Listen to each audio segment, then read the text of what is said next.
Hi, good morning. I'm Mrs. Mester, the librarian at Chinook, and today I'm going to read the first chapter of Merci Suarez Changes Gears by Meg Medina.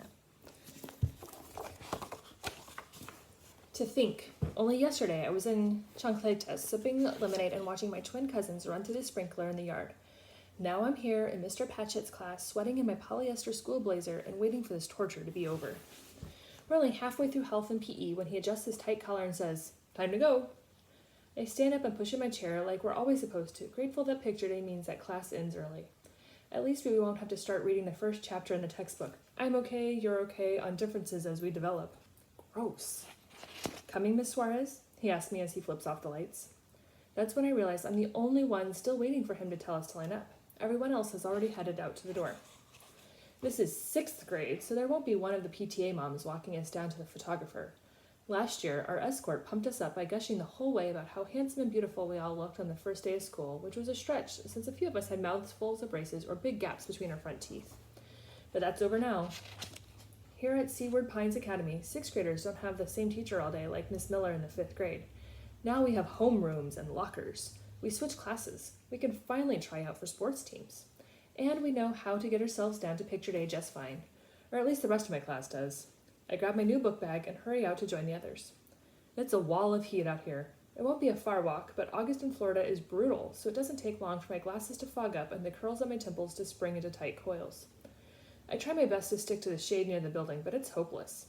The slate path that winds to the front of the gym cuts right across the quad, where there's not a single scrawny palm tree to shield us.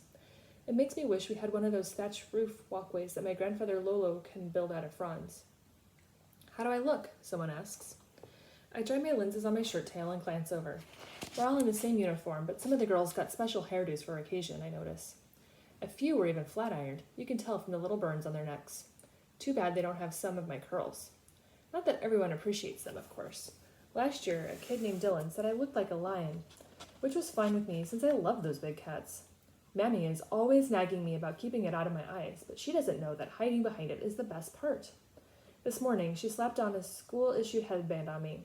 All it's done so far is give me a headache and make my glasses sit crooked. "Hey," I said, "it's a broiler out here. I know a shortcut." The girls stop in a glob and look at me. The path I'm pointing to is clearly marked with a sign. Maintenance crews only. No students beyond this point. No one in this crowd is much for breaking rules, but sweat is already beating above their glossed lips, so maybe they'll be sensible. They're looking to one another, but mostly to Edna Santos. "Come on, Edna," I say, deciding to go straight to the top. "It's faster, and we're melting out here." She frowns at me, considering the options. She may be a teacher's pet, but I've seen Edna bend a ruler too. Making faces outside her classroom if she's on a bathroom pass. Changing an answer for a friend when we're self-checking a quiz. How much worse can this be? I take a step back. Is she taller than me now? I pull my shoulders just in case. She looks older somehow than she did in June when we were in the same class. Maybe it's the blush on her cheeks or the mascara that's making little raccoon circles under her eyes.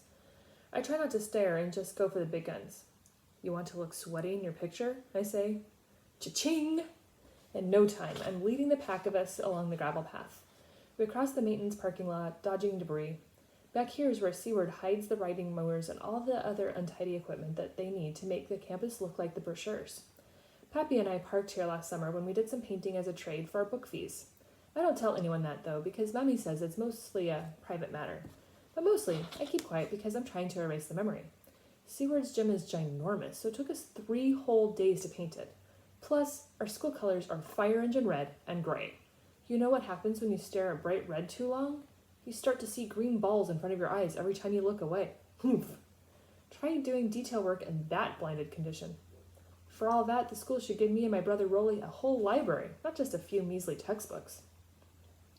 Pappy had other ideas, of course. "Do a good job in here," he insisted, "so they know we're serious people." I hate when he says that. Do people think we're clowns? It's like we've always got to prove something. Anyway, we make it to the gym in half the time. The back door is propped open the way I knew it would be. The head custodian keeps a milk crate jammed in the door frame so he can read his paper in peace when there's no one looking. "This way," I say, using my take charge voice. I've been trying to perfect it, since it's never too early to work on your corporate leadership skills, according to the manual Pappy got in the mail from the Chamber of Commerce, along with the what to do in a hurricane guidelines. So far, it's working. I walk us along back I walk us along back rooms and even past the boys' locker room, which smells like bleach and dirty socks. When we reach a set of double doors, I pull them open proudly. I've saved us all from that awful trudge through the heat. Ta-da! I say. Unfortunately, as soon as we step inside, it's obvious that I've landed us all in hostile territory. The older grades have gathered on this side of the gym for picture day, and the door's loud squeak has made everyone turn in our direction to stare. They don't look happy to have the little kids in their midst. My mouth goes dry. They're a lot bigger than we are, for one thing. 9th graders, at least. I look around for my brother, hoping for some cover, but then I remember that Rolly got his fancy senior portraits taken in July at a nice air-conditioned studio at the mall. He won't be here at all today. He'll be helping in the science lab as usual and working on all his college applications in between. So here we are, trapped, thanks to me. Oh my God, they're so cute, a tall girl says, like we're kittens or something. She even steps forward and pats the top of my head. I look at my shoes, my cheeks burning. Edna pushes back past me as if we're not surrounded. With a flip of her black hair, she takes over the way she always does. Follow me, she says. This is no time to be picky. I stay close behind her as she marches us towards the other side of the gym. Thankfully, Miss McDaniels, our school secretary, doesn't notice that we came in the wrong door. She's usually a stickler for rules, but she's too busy collecting payment envelopes for the 6th graders and running crowd control. Still, she does notice that we're all snorting and giggling the way you do after surviving an especially scary roller coaster ride. Quiet, please, girls, she snaps without looking up from her clipboard as we reach her. Ladies to the left, gentlemen over here. Shirts tucked, please. Have your forms and money ready. I get in line behind a girl named Lena, who's reading while she waits, and try hard not to look at Miss McDaniels as she checks everyone's selections. Mammy only marked the cheapo basic package, and I happen to know, because it said so in gigantic font on a letter we got at home this summer, that Picture Day at Seaward is one of our biggest school fundraisers. You're supposed to buy a lot, like for your family in Ohio that barely knows you and whatnot. But my family mostly lives on the same block, one house next to the other. We see one another every single day. Besides, my portraits don't ever turn out so great. It's my left eye that's the trouble. It still strays sometimes, pulling out as if it wants to see something far off, all on its own. When I was little, I wore a pirate patch on my good eye to make the muscles in the bad one get stronger.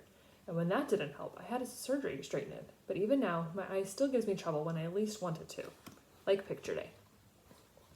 If only Miss McDaniels would let me take my own picture instead. The camera in my phone is awesome.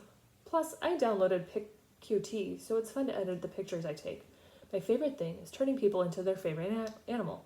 Puppies, alligators, ducks, bears, you name it. Even better than on Snapchat. Now those would be good yearbook photos. I glance over at Rachel, who's behind me. With her big eyes and tiny nose, she'd make an awesome owl. I move up in the line and scope out the photographer setup. There's a screen background, sheets on the floor, and those big umbrellas to filter the light. She looks sort of grumpy, but who can blame her? It's just point and shoot all day long, no fun.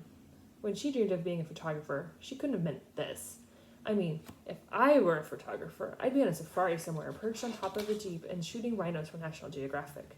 Not here, in a hot, though expertly painted, gym. Next, she says.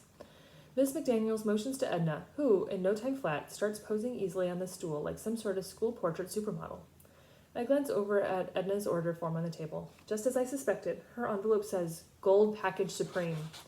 I sigh and shift on my feet. It's going to take a while for the photographer to take 5 poses with different backgrounds. In the end, Edna will get pictures in every size, too, including enough wallet photos to make sure everybody at the school has one. I swear, all that's missing from that package is a billboard. What's even crazier is that it costs $100. For that kind of money, I could have half the deposit for a new bike. You'll be there tomorrow morning, Mercy? Miss McDaniel's voice startles me. I turn around to find that she's next to me, watching Edna too. I can tell she's pleased. Edna is just the kind of portrait customer the administration lives for. Yes, miss, I'll be there. My stomach knots up even as I say it. Sunshine Buddies is having its first meeting tomorrow, and I most definitely do not want to go. I was a mandatory member last year when I changed schools. New students are paired with buddies, aka fake friends, from August to December while they get used to things at Seaward. Miss McDaniels, our club sponsor, expects me to pay it forward and be a buddy for someone who's new this year. I suppose it's fine if you get a good buddy, but it takes a lot of time, and I want to try out for soccer this year. All this friendliness is going to cut into after-school practice. Anyway, all day I've been trying to think of a way to getting out of it, and now here she is cornering me down before I've nailed down an excuse. 7:45 sharp, she says, and be prompt. We have a lot to cover. Yes, miss. Next, the photographer calls out. Edna stands up, but just as she's about to surrender the stool, she takes one look at Hannah Kim and stops. 1 minute, she tells the photographer. She whips out a travel-sized bottle of hairspray from her backpack and spritzes a tissue. Then she taps down the hairs that always stick up like antennae along Hannah's part. That's how you get rid of those flyaways, she says. Hannah holds still, looking grateful. I sneak out my camera and snap a shot of Hannah as the photographer positions her.